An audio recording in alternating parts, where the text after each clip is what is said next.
Hi, my name is Joanna Whitney. I am an intuitive artist and a student of natural law, and I'm still going through the Formal Consensus book. And how this relates to natural law is that under natural law, there is no authority. All humans are equal. And so we do need to figure out a way to communicate with each other in support of freedom. And formal consensus is one of those ways to do that. So I'm on page 38, and I'm going through the roles of formal consensus. There are 7 roles: facilitator, peacekeeper, advocate. And now I'm going to be doing timekeeper, public scribe, note taker, and doorkeeper. And, just an aside, that to show that in order to make decisions, people back in the late 80s, before the internet, knew that this was a process that required commitment and planning ahead of time. And so they had these roles outside of the actual group of people that were making the decisions to make sure that the process went smoothly because everyone was committed to it. And they didn't just show up at the last minute without thought. And I'm speaking for myself. I'll say for myself that I can very easily slip into a state of automation where I'm just jumping from one thing to another without thinking about it. And I think this has a lot to do with the technology that we're using that seemingly makes it easier to do so many things at once that I'm probably doing too many things at one time. And actually, it would be good if I was to pay attention to what I was doing and really be focused on it. And that's what formal consensus reminds me about when I read about these various roles and the process that it is. Natural law is inherent, non-man-made principles which govern the behavioral consequence of beings who have the capacity to know right from wrong, which is basically humans and whatever else is inhabiting this planet that has that capacity at this point. So that's why I'm fascinated by trying to help groups of people find freedom together. I believe that's what we were supposed to do here all along. And we've run out of space to run to at this point, now that we're undergoing the funnel into the New World Order. So I'm just going to read these and comment. Timekeeper. The role of timekeeper is very useful in almost all meetings. One is selected at the beginning of the meeting to assist the facilitator in keeping within the time limit set in the agenda contract. The skill in keeping time is the prevention of an unnecessary time pressure which might interfere with the process. This can be accomplished by keeping everyone aware of the status of time remaining during the discussion. Be sure to give ample warning toward the end of the time limit so the group can start to bring the discussion to a close or decide to rearrange the agenda to allow more time for the current topic. There's nothing inherently wrong with going over time as long as everyone consents. So if everyone in the decision-making process is also considerate of everyone else's schedule and also the goal of the group, the timekeeper will have very little to do. But if people are overwhelmed by the topic or aren't focused and spend a lot of time in distractions, then the timekeeper will have to impose the time limits on the group. So, this goes back to the inner monarchy. And I was just considering this, that especially these days, it's good if we all want to accomplish something together, that we all cultivate flexibility in our spirit by practicing meditation to be able to have a way to become the observer self and not have to react in the moment out of ego at different people and situations, so that we can focus on the goal, which is our common goal, is to have freedom in the freedom community, not our own freedom necessarily, but everyone's freedom, because then we will have true freedom rather than the satanic agenda, which is I get mine, I want mine at the expense of everyone else. Instead, we would want everyone to have freedom. So we might have to work together for that. The next role is called the public scribe. The role of the public scribe is simply the writing on paper or a blackboard or whiteboard of information for the whole group to see. This person primarily assists the facilitator by taking a task which might otherwise distract the facilitator and interfere with the overall flow of the meeting. This role is particularly useful during brainstorming, report backs from small groups, or whenever it would help the group for all to see written information.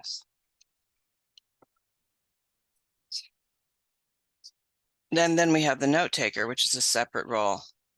The importance of a written record of the meetings cannot be overstated. The written record, sometimes called notes or minutes, can help settle disputes of memory or verify past decisions. Accessible notes allow absent members to participate in ongoing work. So that, infers that decision-making by a group is carried over from one meeting to the next. So even if the same people don't show up to the next meeting, that doesn't mean that the people who show up at the meeting that the other people don't show up at can just change everything that the prior group decided. The difference between a group that has a conscious goal in mind and random meetings of groups of people that meet at the same time and place is that the group itself exists in between meetings. And so the overall goal is carried over. I just saw this kind of fall apart at a group where people didn't show up at the second meeting, and a new group showed up and changed everything of the prior group. And they called that consensus, but obviously they were just trying to blow hot air up my ass so that I would think that they were practicing consensus. But when I asked them if they had read this book, this document, they said that they skimmed it and took out the parts they felt were important.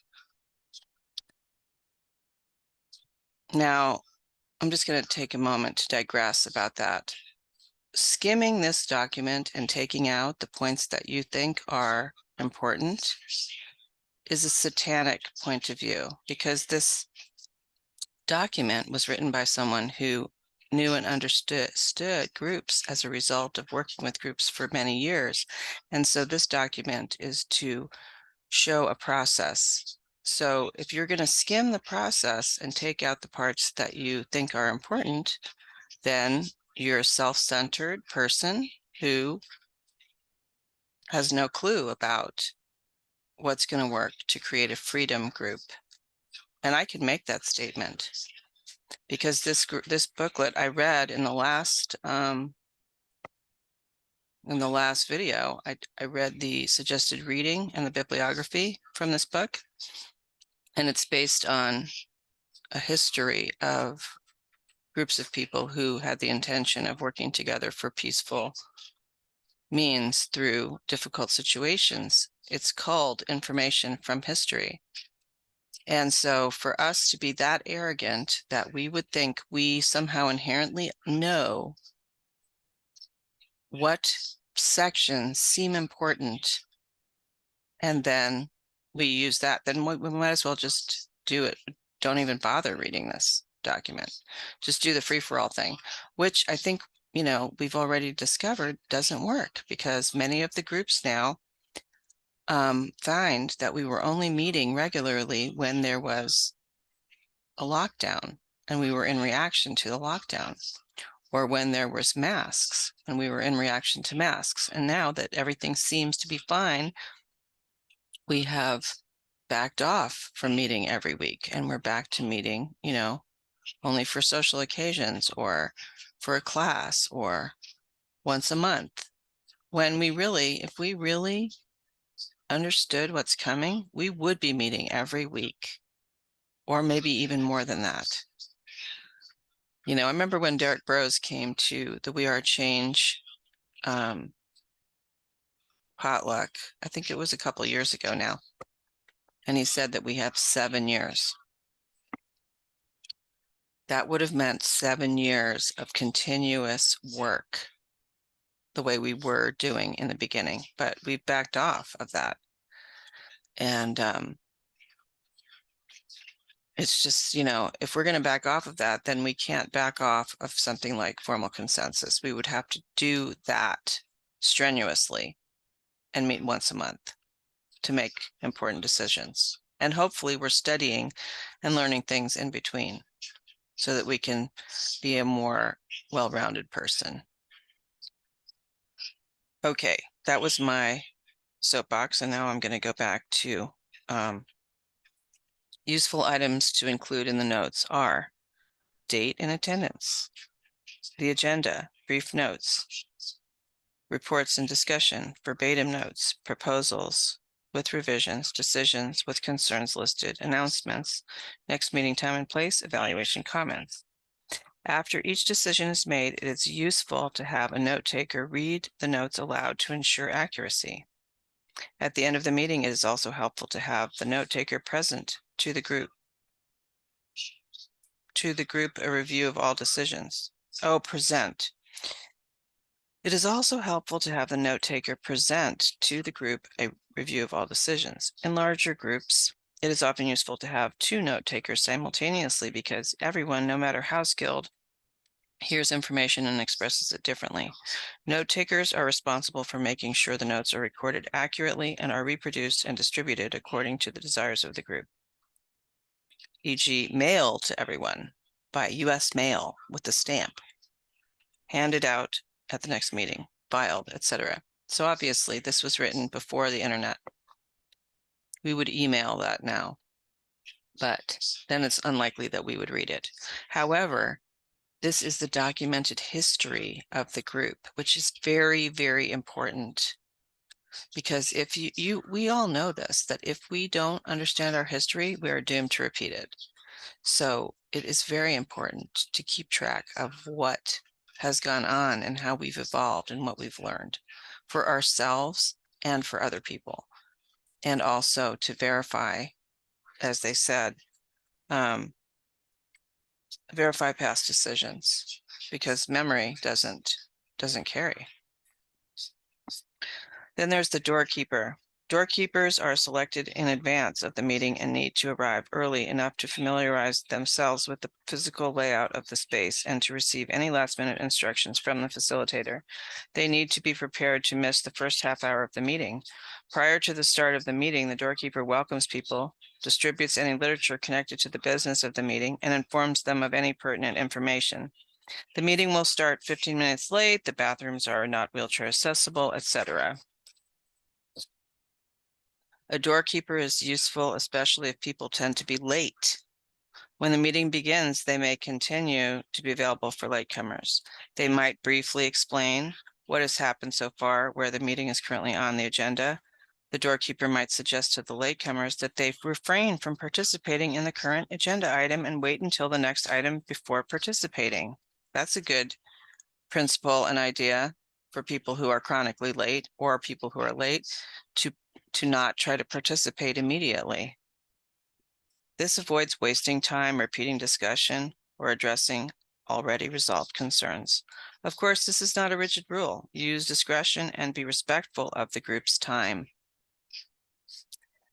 Experience has shown this role to be far more useful than it might at first appear, so experiment with it and discover if meetings can become more pleasant and productive because of the friendship and care which is expressed through the simple act of greeting people as they arrive at the meeting. This is quite a mouthful. And I just have to remind those of us who are born before the 90s that we used to have a lot more unity in our community because we had more respect for each other and we didn't have the internet. I believe that the tools that we have today are far ahead of where we are at community-wise, and they're using us. The tools are fragmenting our brains and fragmenting our groups.